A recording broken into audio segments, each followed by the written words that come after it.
Homework 2 is due this evening. Formative assessment number, what are we at, 3? That sound right? On due Monday so that we can talk about it Tuesday.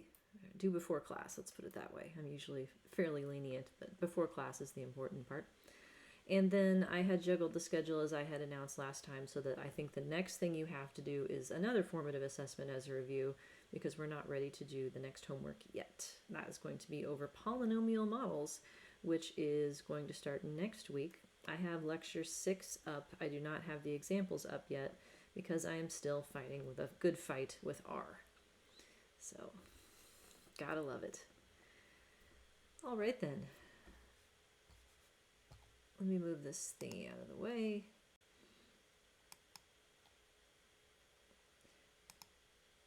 Move this thingy out of the way. There, that's a little nicer picture to look at. So tell me what you remember. What have we been talking about? We'll do a little free association review.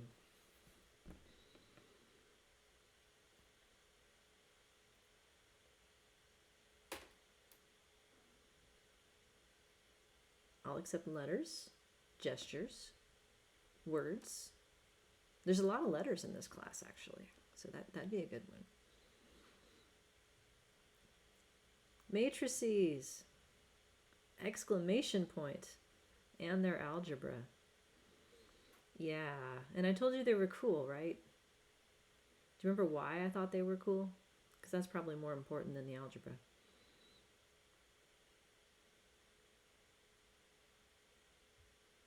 What matrices were we talking about? Let's put some letters on there. What do we call the matrix that holds between person differences? So variances that describe differences between people. What letter goes with that?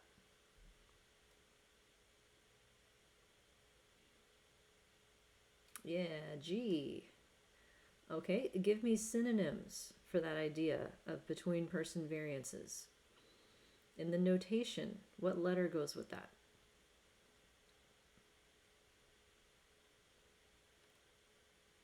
U. Yes, indeed. So between person, the variance of the U's that lives in the G matrix, otherwise known as what? There's some more words. Starts with an R. Level 2, I'll take that one.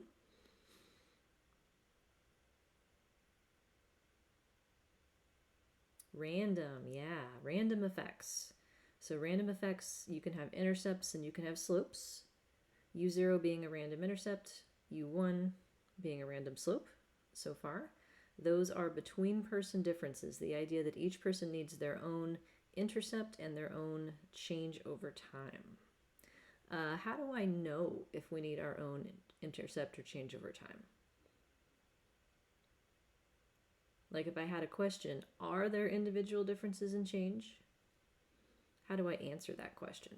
Cough, cough, number 57.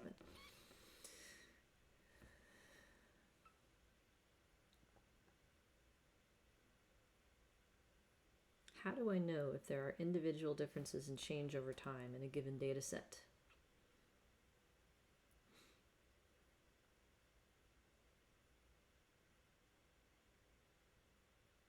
ICC would tell me about individual differences in something else. ICC would be individual differences in the mean over time, or the intercept. How about change? Random slope. But yeah, how do I know if I need a random slope? How do I know if I have individual differences in change? Yeah, likelihood ratio tests. So the difference in -2 log likelihood. So if you are using R, it gives you log likelihood, and there is a function that I included that gives you a column next to it called deviance. That is your -2 log likelihood. -2 log likelihood shows up directly on SAS output, and in Stata it is log likelihood, which must be multiplied by -2. But yeah, anytime we want to test whether or not we need random things. So if I have my level 2 between person variance of random intercepts and random slopes in the G matrix, then where are the other sources of variance in my model for level 1? Where do they live? R matrix, yeah. The variance and covariance of what is left. So what is left being the idea of residual. So the deviation of each occasion's outcome relative to the regression line that is predicted for them. So you give each person their own intercept, their own slope, still doesn't fit perfectly so long as you have how many occasions? What's the minimum number of occasions per person to do any of this? 3. Yeah. If I only have 2 occasions, then giving each person their own random slope will make the E variance go away because 2 points fits a line perfectly. The line fits the 2 points perfectly, I should say.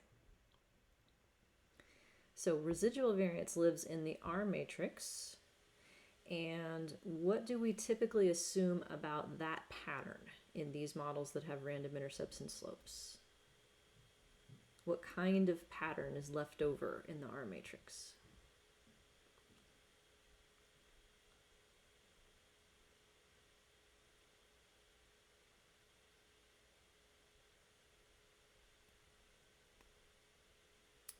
The same one across people, that is true. How about across time? Like if I tell SAS to give me type equals VC, or I tell Stata to give me residuals independent, or I use LMER, which has no choices to it. What have I chosen? Not only the same across people, but what else?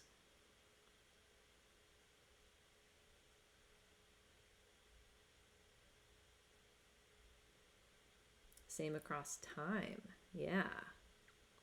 Same across occasions. So yeah, the default structure that you would use in estimating random intercept and slopes, their variances across people, is that the E's that are left have constant variance over time. And what kind of covariance over time? This is a gesture question or a chat window question. What kind of covariance over time of the E's? Jing is shaking her head. Does that mean none? Okay. That means no covariance over time. Yeah. Doesn't have to be that way though. That's a testable assumption. But that's usually the idea, is that the model is trying to take all of the reasons why the residuals would have been correlated and put them in the G matrix. So random intercepts and slopes are supposed to capture and account for all person dependency so that the E's that are left are just like they would be in regular old linear regression, normally distributed, independent, have constant variance. You can also test whether the E's need to have different variances across time, but that actually makes a lot less sense because the job of the random time slope is to predict variance that changes over time. So this will be, let me pull up a little bit of the scary matrices here. This slide is what I want. This is slide 34. So the V matrix that results, right? V is what you get when you put G and R back together again. It's the overall marginal, total, combined pattern of variance and covariance across occasions and people. And the job of including a random time slope, so including the variance for it right here, the second column or row in the Z matrix, is that the variance at any given occasion is a function of time. More generally, the variance is going to change quadratically over time according to a random linear slope model. So as people grow differently, they spread out. That's the idea, and the total variance changes. So ideally, the random effects would have captured all of the variance heterogeneity such that the E variance that's left can be homogeneous over time. If you try to let it be both, if you let the E's have a different variance at each occasion and you're trying to do random time slopes, that's somewhat redundant because you're allowing heterogeneity in 2 places at once, and that can cause estimation problems where it doesn't really know which way is up. So I would encourage you probably not to do all different residual variances over time paired with random slopes. It's possible that you might need 1 or 2 of them to be different, but that is not an obvious choice that you can do in SAS. Question, do you mind putting the transcript on? Yes, thank you for the reminder. What would I do without fish sticks? There we go. Thank you for the prompt. Now I have to put my phone up on the screen. So there we go. All right. So likewise, the covariance Sorry. changes over time too. Yeah, go ahead. Can I ask a question? Yes, I agree. Like it basically doesn't make sense. Like we assume that uh, after adding like a G matrix, yeah, it's a covariance like in level one, like in R matrix, like probably zero because we already control the random intercept, random slope. Mm-hmm. But I'm curious, like in what kind of situation you may see the covariance in R? Like for example, if you have some time variant variable and that was still correlated to your outcome variable. In that case, like you may still see the covariance in our matrix, or like that time variant level one variable, time variant level one variables, yes, Mm-hmm. is already controlled by like random intercept, random slopes. Are you talking a time varying predictor that's not time? Yeah, at like yeah, I don't know. For example, people's like emotion or in medical, like like people's blood pressure and so on, like time varying, like yeah, not simply time, but like some time varying variables. It is entirely possible that people have an additional source of dependency as a function of those sorts of variables too. Everything that we've talked about up to this point has been about time only. So to think about that, like you would have another type of R matrix where the dimensions of it would be the variable of the predictor. Oh, okay. So Okay. it, Oh, I see. Yeah. Oh, yeah. sorry. Mm-hmm. So yeah, in that case, so this is the end of the semester. What I hope to get to is the idea of random slopes of time varying predictors that aren't time. So the extent to which your mood predicts your well-being, right? The extent of reactivity within persons that can vary across people too, and that creates another pattern of variance heterogeneity across that predictor in the same way that it creates a pattern of variance heterogeneity across time. I But to see. but to answer a question, like two questions back from that, when would you have correlated residuals as a function of time? That can happen in longitudinal studies that take place over a wide range of time, especially if there are not even intervals. So, like if occasions that are closer together are more related, then the random slope is not going to capture all of that. You may also need some kind of residual covariance in the R matrix in addition to the random slope.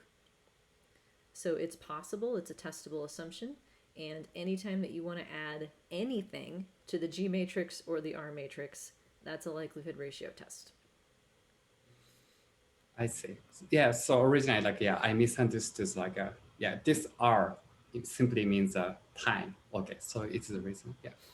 But they don't have covariance. So when you say like yeah, when time is like too short, so like for example, like ecological momentary assessment, like I know it's usually used for like fluctuation rather than like a growth model, but in that case, like you may see more like a kind of unexplained correlation in our metrics. Yeah, so if there's absolutely no effect of time, then you would expect the residuals to still need some kind of like autocorrelation, perhaps because of like if the residuals from the same morning versus the same afternoon versus the next morning, for certain types of outcomes, like the last occasion at the end of the day might be correlated with the first one at the next day. Like there can be those sorts of patterns as well. But even in ecological momentary assessment designs, there may still be effects of time, just not time in study. So, for instance, cortisol. There's a lot of studies that look at sort of biological markers of stress and reactivity, and they collect things like cortisol and amylase and other sorts of hormones. I am not a health psychologist, but I do know that cortisol spikes a half hour after you wake up and then it slowly declines during the day. See, did I get that right? I have a PhD in psychology. Did you know that? I do. I occasionally put on my psychology hat when it's convenient. But in that case, you need a growth curve, right? I mean, it's a change over time, but it's hours in the day. And so relative to when you wake up in the morning, you need to have some kind of increase to whenever you measured cortisol, and then you would have some sort of decrease. And actually what's known as a piecewise model fits those sorts of data very well, because then it's like you have a break where you have like the morning spike as one part of the growth curve, and then you have the afternoon decline as another. And so random slopes then, from what I understand, people who don't decline as much, that's bad for you. Am I right about that? Like it's, if you have a more muted curve, like it's good to be spiky in cortisol, and if you're muted, it's bad. And so those are random slopes related to time, but it's like chronological time in the day as opposed to, you know, which year it is, which month it is. Also, things like, have you seen the movie Office Space? I know I'm dating myself. Those of you, okay, if you have not seen Office Space, you need to proceed. Do not pass go. I'm sure it is somewhere on a streaming service, if not on the YouTube. But there's a classic line in there where someone is grumpy and another annoying person in the movie says, sounds like someone has a case of the Mondays.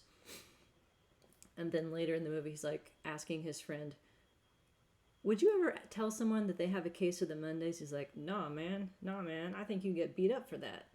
Like, so a case of the Mondays, the idea that you might have worse outcomes on a Monday than on a Tuesday, right? Or a case of the Fridays, where you don't want to do anything because you're looking forward to the weekend, something like that.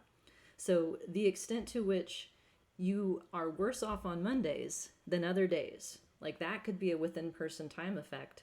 And the extent to which you're worse off on Mondays than other people, right, that's a random time slope. So even though like time is kind of a generic concept, it plays out in a lot of very specific ways. That can be linear versus nonlinear, that can be short-term versus long-term. So this is all quite relevant anytime you have longitudinal data, that time is going to sneak up in there somehow. And if it is the case that you don't have time, then you probably have correlated residuals as a function of time. So. Yeah. Thank you. Sure. Yeah, the caffeine's kicking in. So let me pause and ask other questions or thoughts that you want to talk about.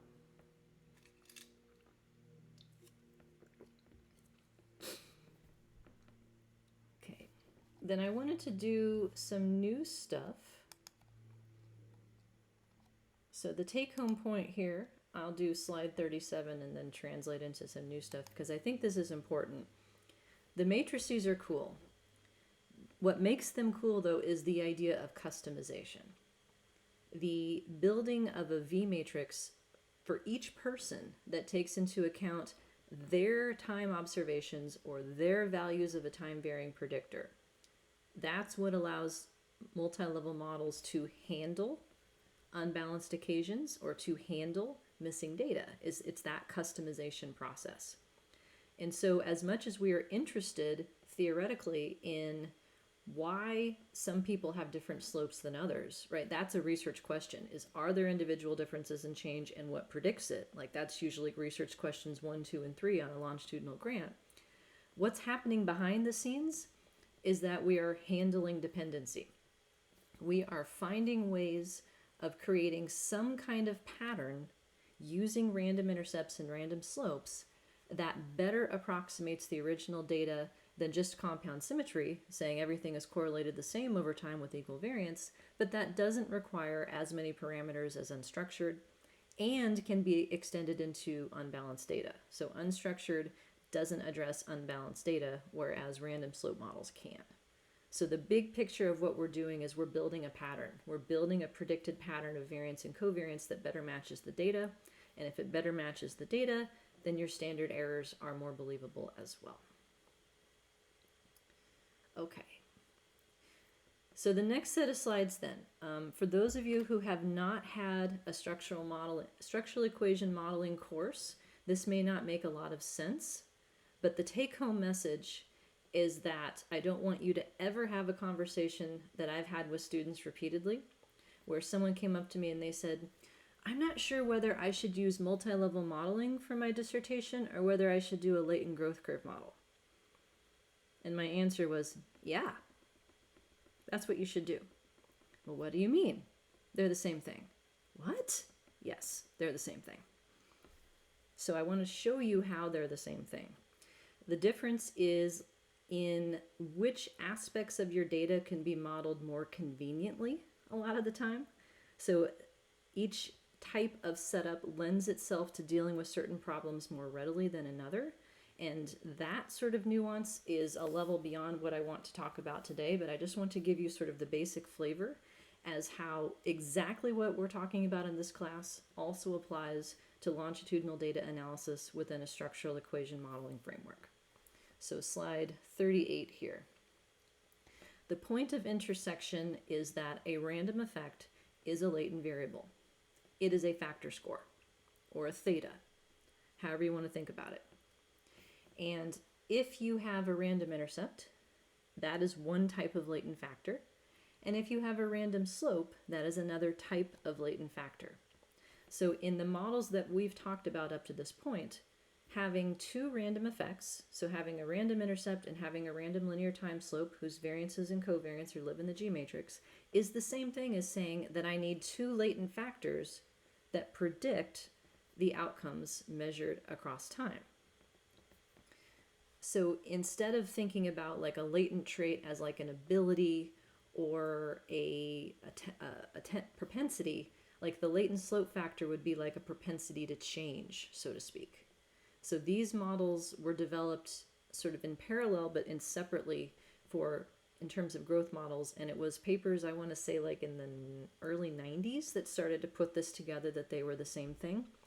And I can send you, I think I probably have some I think I have at least one on your reference list, and there's others. Many, many different people have written tutorials about how these are the same thing. So the point of intersection then, what in an SEM context we called a factor score as a latent variable. So this is a confirmatory factor analysis model that says the outcome for each individual item, for each individual subject, is a function of an item-specific intercept and a factor loading for the item that multiplies a factor score, and then we have a residual for each person. That same idea, if you extend it to two factors, is exactly the same thing as the model that we have. So I'll walk you through what we've done so far, what each model would look like in an SEM context. Okay, you ready for this? Yeah, right. Ready for this. Okay, so first off, E-only model. Empty model, no random intercept. So like what I would call an empty model in a single level regression context. If I have 4 occasions, that would be expressed like this. I would have a latent factor whose variance is fixed to 0. That latent factor would have loadings that are fixed to 1 in predicting each of my outcomes. So right away, the fact that I have 4 boxes here, boxes are observed variables. The fact that I have 4 of them means that the data structure is different. So the data structure that you need for this type of model in an SEM package is what's known as wide or multivariate rather than stacked. So in Elmer and SAS mixed, you have 1 Y, right? You have like anxiety, right? In your homework, that's 1 column. This would need to be as many columns as you have occasions. In an SEM wide data set, it's 1 row per person, and all their separate variables are in separate columns. In MLM, it's a stacked data set in which that original row is transposed to be 1 row per outcome or per occasion per person. So this is a different data structure, but it's otherwise the same information. So if I have 4 occasions, what I'm saying is that there's a latent variable that predicts each of the 4 occasions to the same extent. So this is a random intercept factor. The mean of the factor is my fixed intercept. So more generally, factor means are fixed effects. Factor variances are random effect variances. In this model, I don't have an intercept variance yet, so the factor variance is fixed to 0. And note that the equal sign here, I'm trying to convey that we are holding the variance across the level 1 residuals. So the residual variance of each of my observed variables is fixed equal. So this is like a parallel items model in CFA language, where you have the same factor loadings and the same residual variances across time. and the intercepts for each of these observed variables are fixed to 0. So we've taken all of the information about the variable's means and we've pushed it up to become the factor. So the mean of this intercept factor is the fixed intercept, which in this model implies there is no change over time. Okay, so circles are latent variables, squares are real variables. If I add a random intercept, then what I would have done is allow the variance of this intercept factor to be estimated. So now the fixed intercept is the mean of the factor. The U0 variance that lives in the G matrix is the variance of that factor. And so I have it sort of off to the side here as the idea of a disturbance, variance left over. And the E residual variances are all fixed equal as well. So this would be an empty model. If you computed the standardized factor loadings out of this solution, that's your intraclass, those are related to your intraclass correlation. It'd be the square root of your intraclass correlation. Okay, with me so far? No one's nodding. Okay, that's not a good sign. Okay, a couple thumbs. So this isn't the empty model, SEM style. Now adding in a fixed linear time slope, but not the random variance that goes with it yet. So fixed time slope, that's a new factor. And the values of the loadings here are fixed. They are fixed to which occasion it is relative to centered time. So if I center time such that the first occasion is time 0, then the loading predicting the first occasion is fixed to 0. The loading predicting the next occasion is fixed to 1, 2, 3. So these numbers would reflect how much time has passed in whatever units you're using. Those numbers would be the variable for time that's in your multi-level model. And if I fix the time variable's variance to 0, then this is a fixed linear trend.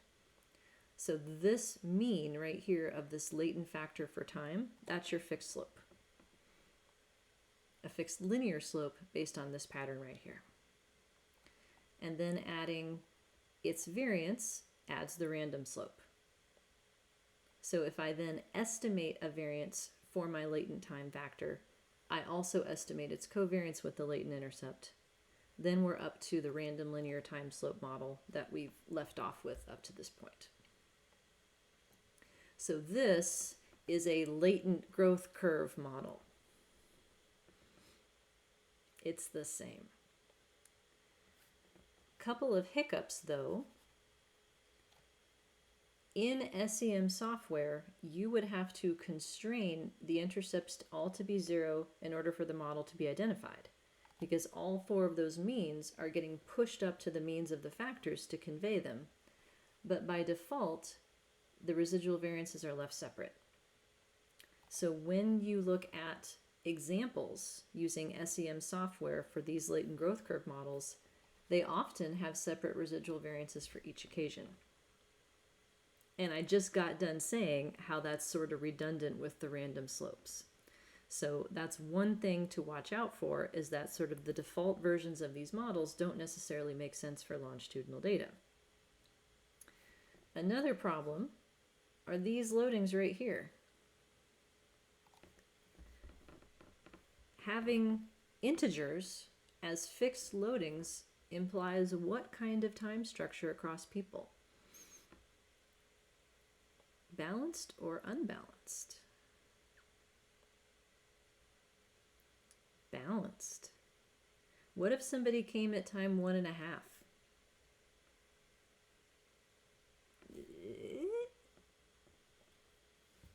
Too bad. Yeah, exactly. Well, then the question becomes, what does your software allow? So if you want to extend this model to accommodate unbalanced time, meaning functionally speaking, each person would need their own set of factor loadings that correspond to their own occasions of when they had their data observed, then you need to use what is known as a definition variable to do that. In M+, which is the software that I know best, there is an option called T-scores that allows you to do this. Any Levon users in the house, can you tell me if they have T-scores that allow unbalanced time? That's an R package that does SEM. Nobody knows. Anybody who uses Amos? I did that like a million years ago. Do they have any T-scores? Anybody know? Those are the main packages I think that people use. There's EQS. This is the first one that I learned. I'm not even sure that's a thing anymore. But point being, you'd have to look at your package to know whether or not it has definition variables. I'm not sure that status do. I can't remember if they do or not. I haven't gone looking for it before. So that's one possible caveat. But if you are willing to say that your time is balanced or sufficiently balanced, these models then allow you another option that MLMs do not, at least not within ProcMixed or something. So you can also estimate by taking these two middle loadings and estimating them instead, what is known as a latent basis model. That allows the model to capture a nonlinear pattern of change that's it's not parametric. So for instance, in those models, I would fix the first loading to 0, I would fix the last loading to 1, and let the middle two be estimated. And it would describe like how much of the change proportionally had happened by that point to get to the end of whatever 1 is. So that's one way that you can predict nonlinear change, but do so with using only one slope. Whereas all of the things that I'm going to show you in SAS require using more than one slope, I think in most cases, to get at nonlinear change. So that's an extra option that's available in SEM land.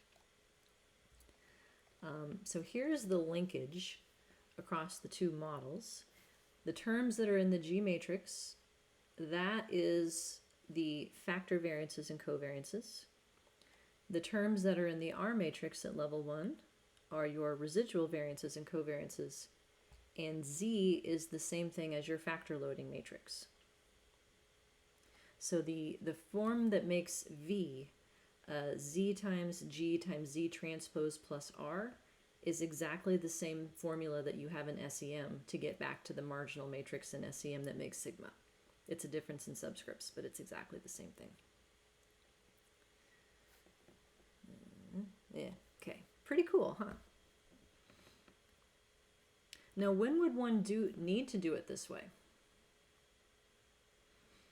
If I'm telling you they're the same thing, other than the latent basis idea, can you think of any advantages that you might have of doing it this way instead of in SAS?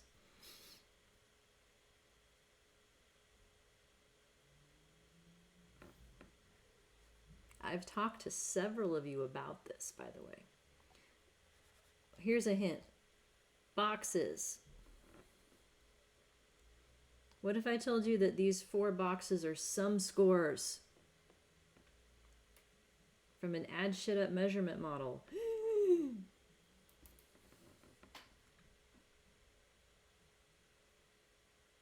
What do sum scores assume?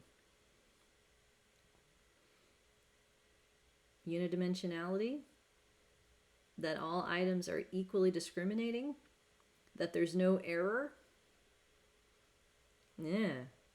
So when would you want to do this would be any time that you want to estimate latent factors to characterize an outcome in a given occasion and then see how the latent factors grow.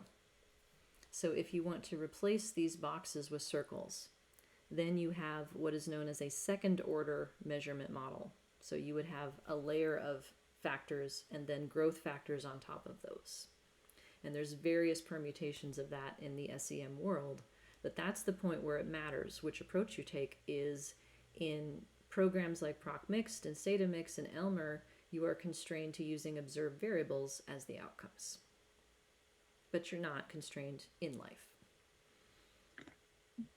Adding that extra layer then, would that, like, as is written right now, does this mean that you have to use compound symmetry for the R matrix? Like that's the only option? No.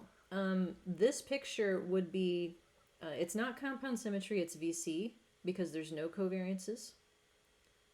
Okay. But if you look at this, like how would I put a covariance here between, say, two residuals? I'm trying to think of it in this new terminology. This is really throwing me for a loop. You would write Well, y1 with y2, right? Like right. you'd put an error covariance in. Well, that's how you do it. Okay. So if you wanted to say put an AR1 correlation, then you would put two-headed arrows between each of these pairs, estimate what's known as a residual covariance, and constrain them to be equal. And that's how you would put some other kind of structure in the R matrix. So another situation in which this type of model would be more useful than what you can do in mixed is when you want to have growth curves of one set of outcomes predict growth curves of another. So if the thing that you're conceptualizing measuring change over time in is a predictor of something else, you can't do that in SAS mixed or Elmer or any of the others. Because in our models, it's always the outcome that gets random intercepts and slopes. Those random intercepts and slopes have to be outcomes. They can be correlated with other outcomes, but they cannot in and of themselves be predictors. So if you want to have change in something predict something else, that has to be done in what is known as a multivariate framework more generally, which usually means some kind of SEM software.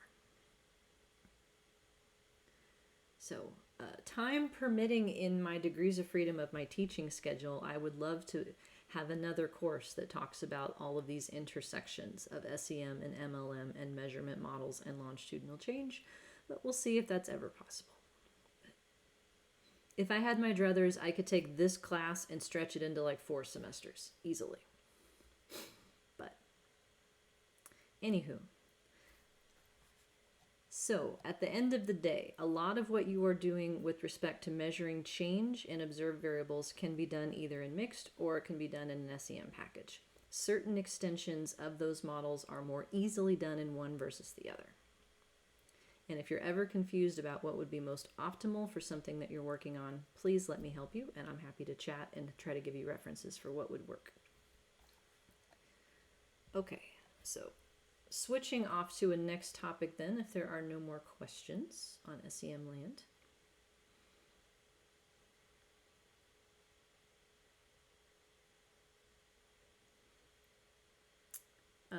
So Katie suggests a Quantitude podcast that just came out about MLM and SEM. Yeah, I listened to that podcast, but I'm behind by like 2 months because I used to listen to it when I went outside to walk, and I have not been outside to walk since like December. So not doing so great on the self-care right now, at least not the good kinds, but we got to work up to that. Yes, Quantitude is the name of the podcast. It is Greg Hancock and Patrick Curran. So very funny.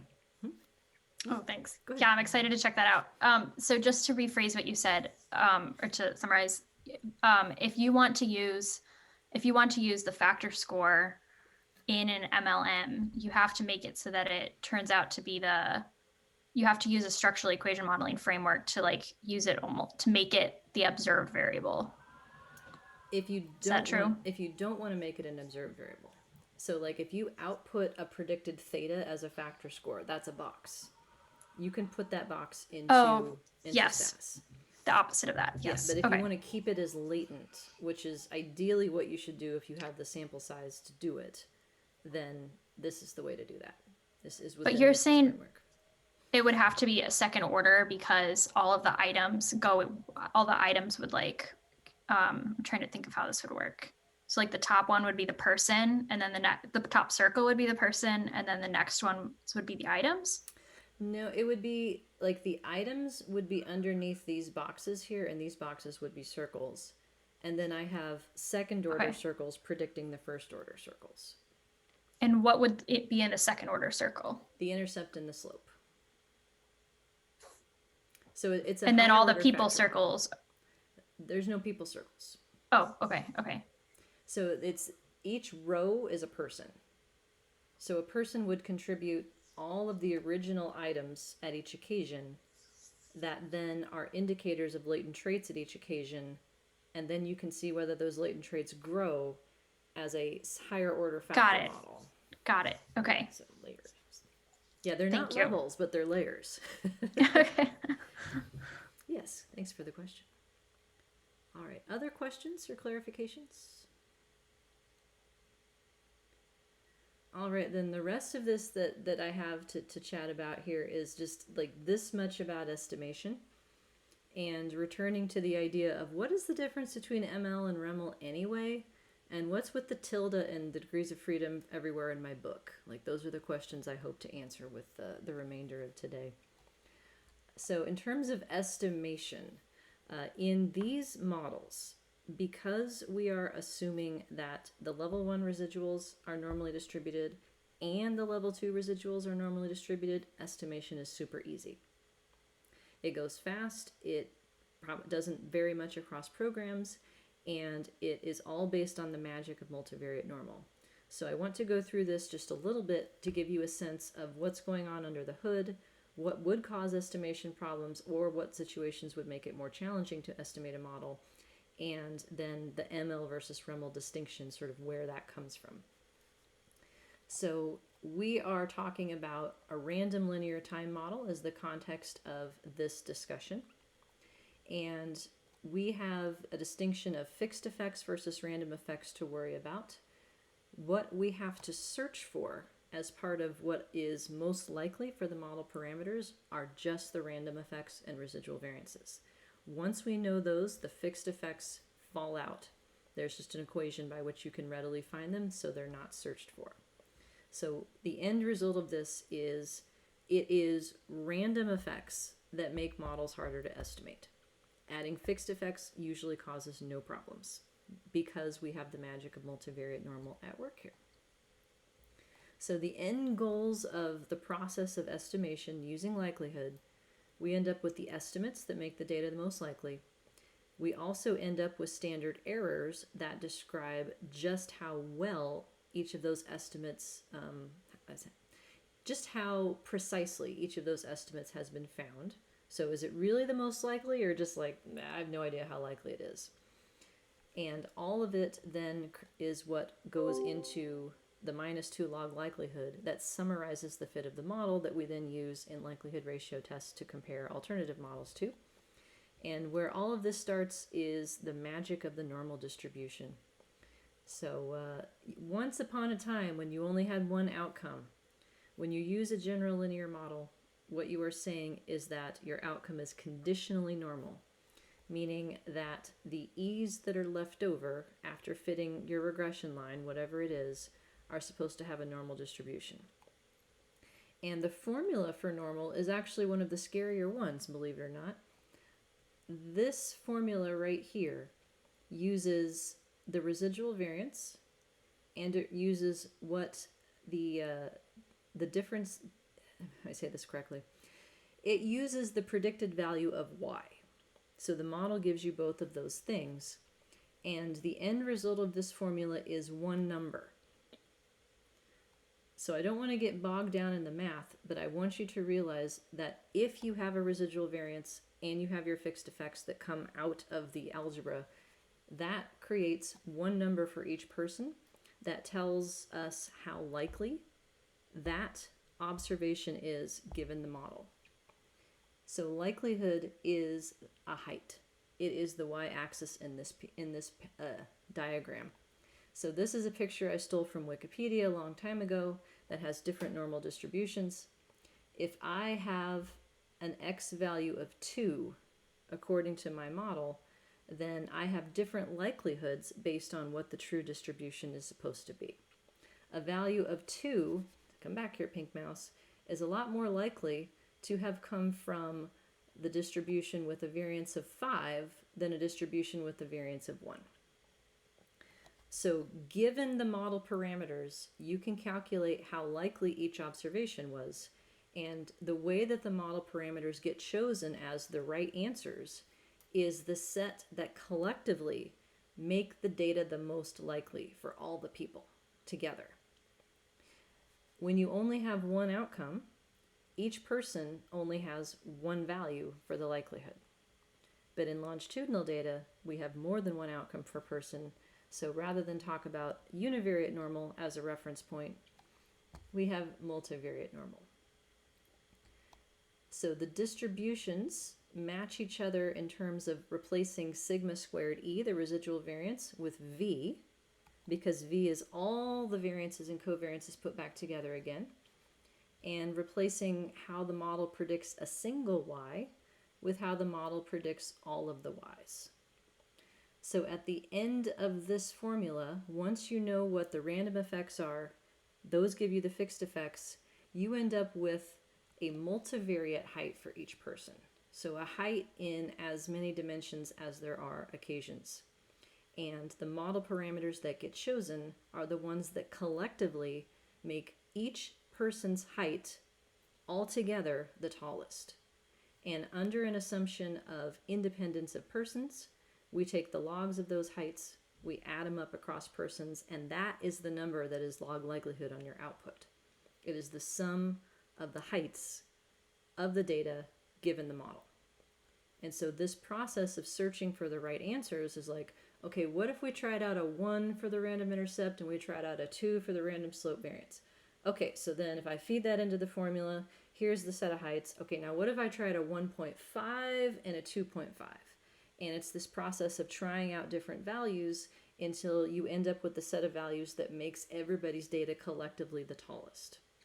And there's a whole lot of calculus that goes into that process of figuring out where to go next with the tries.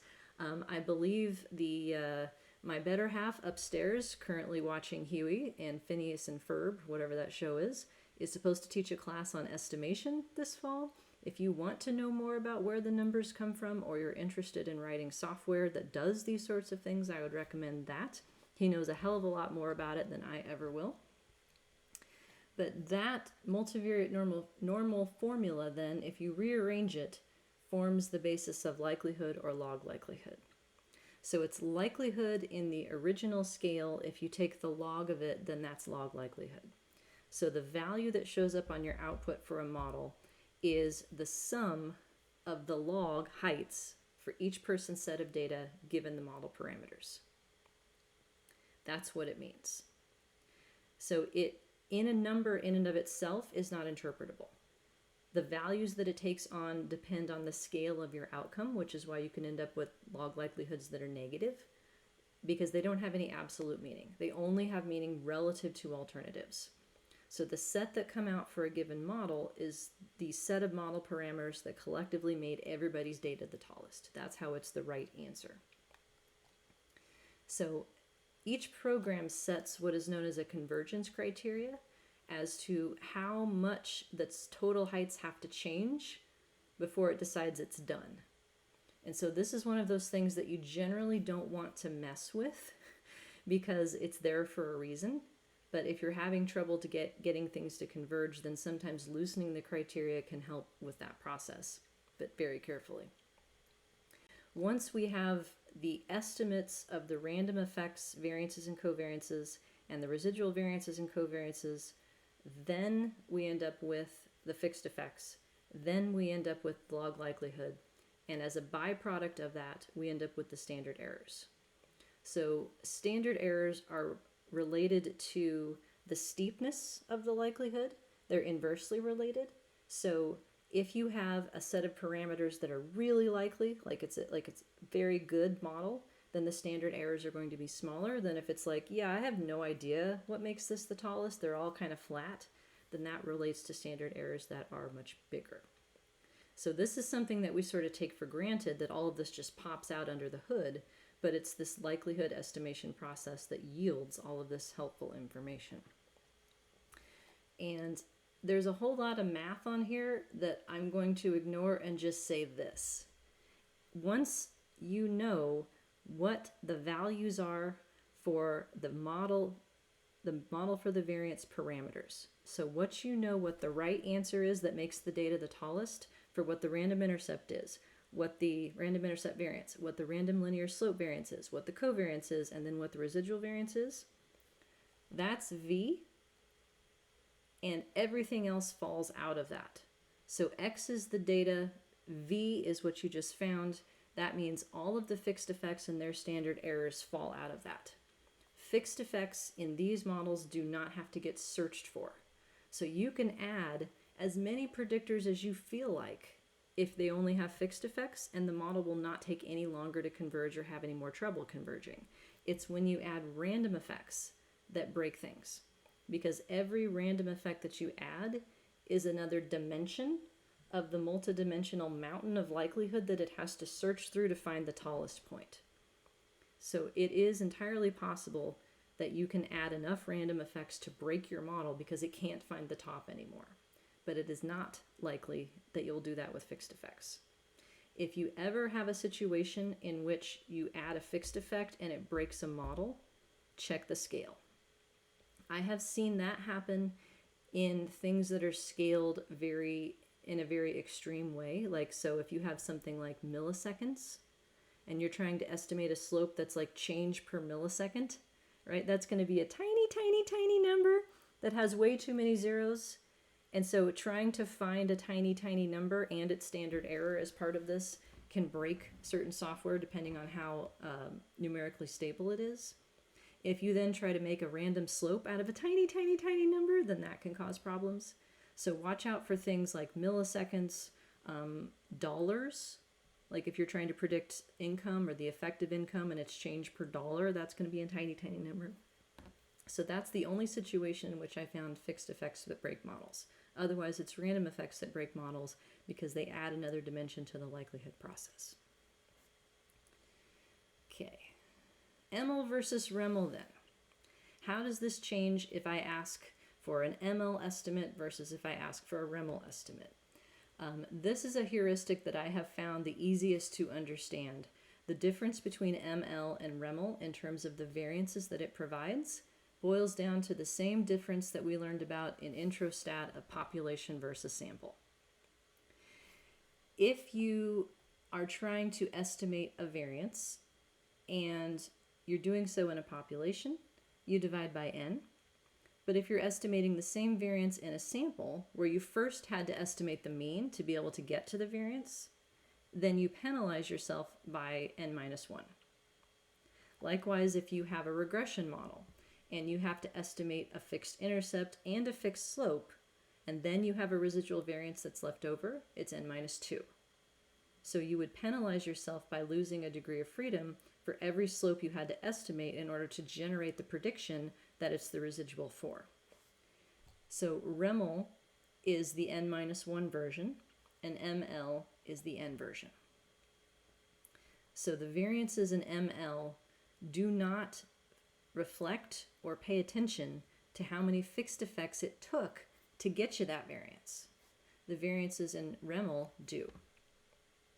So when n is not very big, and this is capital N, which is the level 2 sample size, when n is not very big, whether or not you subtract 1 or not, or 2 or not, or 3 or not matters. So the consequence of this distinction in practice, as you have seen in your homework, so the whole point of making you go through all 4 models in ML versus REML was to see this play out. When you estimate the same model in ML versus REML, the variances of the random effects are going to be bigger in REML. The difference matters less and less the more people you have. REML is only a possibility when you are in this situation where all of the levels of residuals in your model are normal. So if your random effects are supposed to have a multivariate normal distribution, your level 1 E's are supposed to have a multivariate normal distribution, you stack those together into V and that thing's multivariate normal, then you can do REML. Otherwise, you cannot. So interesting facts about REML. REML is the exact same thing as ordinary least squares. So if I ran a t-test in proc mixed under REML, right? Remember t-tests? Some of you are teaching or TAing Introstat. A t-test is what I would describe as having a binary predictor of a quantitative outcome. That's a t-test. If I put that in mixed and I asked for REML, I would get the exact same thing as you would get in proc t-test or proc GLM or any of those things. So REML is least squares. So what that means in practice, I'm on a bit of a tangent here, but I swear I'm bringing it back around, I swear. I have had reviewers say things before like, you can't fit a multi-level model to a sample that's that small. Would you like to know my record for a publication of the smallest sample size that's published? 9 people. I have a paper with 9 people. Oh yeah, it might be 8. There's one paper with 8 and there's one paper with 9. They had a lot of occasions, which is why it was doable. And so the focus was on the occasion level model. But in each case, reviewer 3 was like, you can't do that with 9 people. I'm like thinking, what should I do instead? You should do a repeated measures Anova instead with 9 people. My response? I did do repeated measures Anova because that's what REML is. It's a random intercept only model estimated in least squares, which is the same thing if you have complete data as REML. So don't let anybody tell you that you can't do a multi-level model if you don't have enough people, because the alternative is also a multi-level model, just with a different estimator. So REML is the same thing as what we would call ordinary least squares in single level regression. ML is not. One of the caveats also in terms of software is that the SEM softwares, all of them do not have REML. It is not a thing. So if you use M+, if you use Latent, if you use any of that, you are choosing ML, which means in small samples, you are also choosing bias. So that's another thing to factor in deciding how to estimate your given model is how many people do I have, and does it matter if I have REML versus ML. So ML does not take into account the number of fixed slopes that you had to get to that level of prediction, whereas REML does. And here's the math. So the first line is the log likelihood function under ML. The second line is the log likelihood function under REML, where this last part that's in REML that's not in ML is right here. And what it boils down to is the standard errors of the fixed effects. That's the extra piece that is in REML that's not in ML. Meaning that it adds back into the likelihood how precise the fixed effect estimates are. That covariance matrix known as the asymptotic covariance matrix. So the end result here of all the scary math is in bold. If you are using REML estimation and your models have different fixed effects, the likelihoods are not on the same scale because of this extra piece right here. So that is why in practice, anytime that you want to use REML estimation and compare 2 models, they have to have the same fixed effects. Then you can focus on just the contribution of the model for the variance instead. Okay, how are we doing? This is chapter 5, by the way. This nearly killed me to write chapter 5. I had Jonathan's help for a lot of it, and it took me a very long time to go through all of the books and to try and articulate all of this. So I'm giving him props for helping me get through this, because yeah, this shit is scary. But at the end of the day, REML gives you better variance estimates, especially if you have smaller samples. If you have enough people, it doesn't matter anymore. So SEM using maximum likelihood, for instance, it's okay because you're supposed to have large samples to do that anyway. That's the logic. All right. Yep. So absolute fit, only possible for balance time. We've talked about that before. Relative fit, possible for anything. Testing variances equals 0.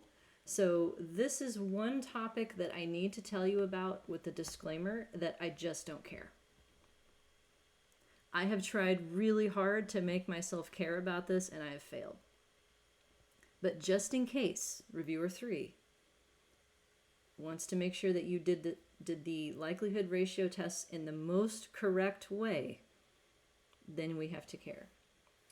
So technically speaking, to use a chi-square test as is when testing for the presence of a random effect variance is incorrect. Because variances are bounded at 0, it's not actually chi-square distributed. The correct way to do it is to combine a chi-square for a distribution where the variance would have been 0, so it's 1 degree of freedom less, with the one that we had originally. And that combination is what's known as a mixture. And I've got a picture for you. So there's an article on your reading list I took this picture from. So these are chi-square distributions with different degrees of freedom. So like the black line, that's the one that if you're testing one thing, the critical value for 1 degree of freedom is 3.84. That's what I've got the little arrow here. If you're testing two things, like if you're adding a random slope and its covariance with the random intercept, the critical value for 2 degrees of freedom is 5.99. So those are the two I've got up here. So do you see the tiny little difference between these two lines here? Yeah, lean into your computer because that's what it takes to see this difference. And you see this tiny little difference? This is the problem that I can't bring myself to care about. I just can't. So it works out that if you ignore this problem, that your critical value of 3.84 is too high. It should only be 2.71 for testing a single random intercept. For testing a random slope and its covariance with the intercept, your critical value should actually be 5.14 instead of 5.99. So the only time that you need to worry about this is if you retain the null hypothesis, do not reject, and say that you don't have a variance. If it's within this distance, you should pay attention to this. But if it crosses the more conservative higher threshold, then you're good. And it doesn't, then it's not worth the extra paragraph it's going to take in your results section to explain this. So I can live with being just a little bit conservative in making these decisions to simplify the idea of what the p-value refers to. I can live with that as a trade. In my book, to acknowledge that I am willing to live with this slightly incorrect version of a chi-square test, I have a tilde in front of the degrees of freedom. So like 2-ish, critical value 5.991-ish. So this is the same problem that occurs anytime you test a parameter whose null hypothesis is on the boundary. So like if you test whether a correlation is different than 1 or something like that, it's the same problem. You should use a mixture chi-square test. So the extent to which software does this, by the way, is inconsistent even within packages. So there are parts of Stata that will report a mixture chi-square and parts of Stata that will report a regular chi-square for the exact same thing. So we're just going to ignore this because life is short and I just can't care. But if I were programming, say, a simulation, something to where I need to get it exactly right across many, many replications, I would cram it in as 5.14 rather than 5.99. So only when it's in the middle do you need to worry about this. Here's a mixture chi-square chart that I stole from another book that gives you a sense of what they should be. So thoughts or questions on that?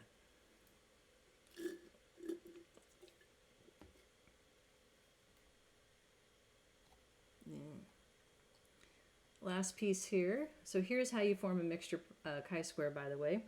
It would be the p-value that you get for 1 degree of freedom fewer times 0.5 plus the p-value that you would get for 1 degree of freedom, the correct one, more, times 0.5.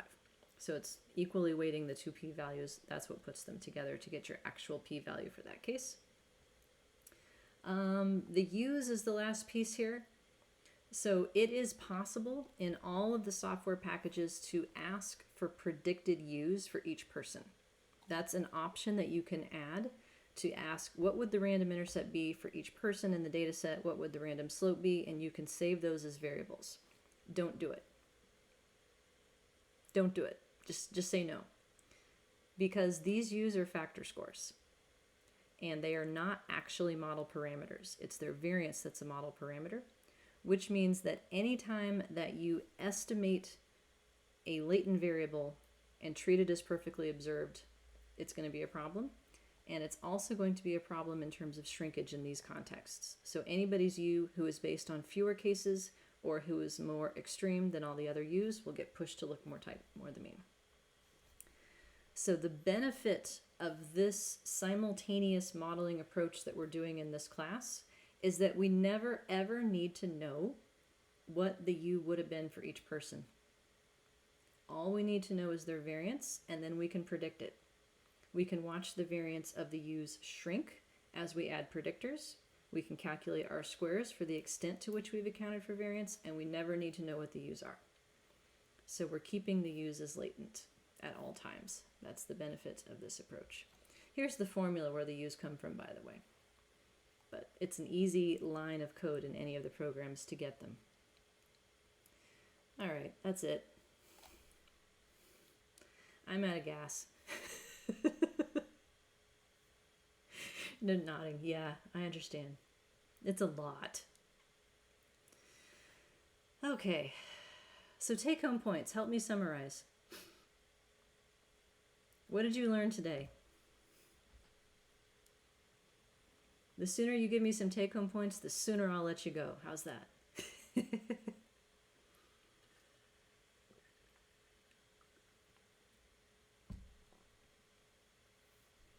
Nobody learned anything. There's one. REML gives better variance estimate of small samples. Yep, because it keeps track of the fixed effects.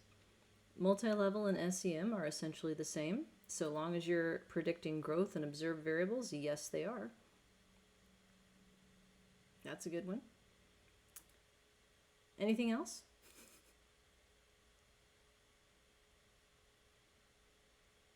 What's likelihood?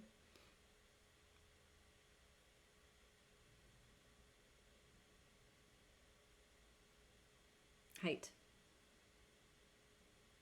It's a number that describes the height of the data. Tallness, yeah. So what is minus 2 log likelihood then, if log likelihood is height?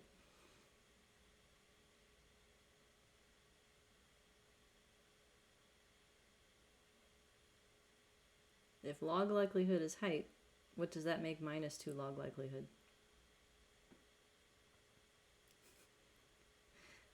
Depth, a good guess, but I'll take shortness. Yeah. Width. We're going into multiple dimensions here. Yeah, it's the absence of height. So why that matters is that I'm reminding you that even though we're talking about maximizing a likelihood, the value that we work with in comparing models is an indicator of poorness of fit. In minus 2 log likelihood, smaller values represent better fitting models. Less shortness. I know. This took me a really long time to understand, by the way. Why we could have something that was smaller is better when we talk about maximum likelihood. It's because it's backwards. And by the way, you can either say it is a likelihood ratio test, or you can say it is a log likelihood difference, but you cannot say log likelihood ratio test. That one is incorrect. Because what happens is a likelihood ratio test is the likelihood of one model divided by the likelihood of another. And once you take the log of those two things, division becomes subtraction instead. So that's why you have the term ratio when what you're actually doing is a subtraction, because you're operating on the log of the values. So,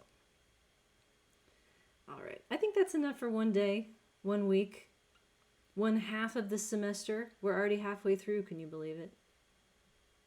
I know, right? So the next time we have a new topic. What if your line is not linear? What if you have nonlinear change? Then what? That's the next 2 weeks. Maybe 3. We'll see. All right then. Thank you for hanging in there with me. I will see you all next week. Have a good weekend. Let me know if you need anything.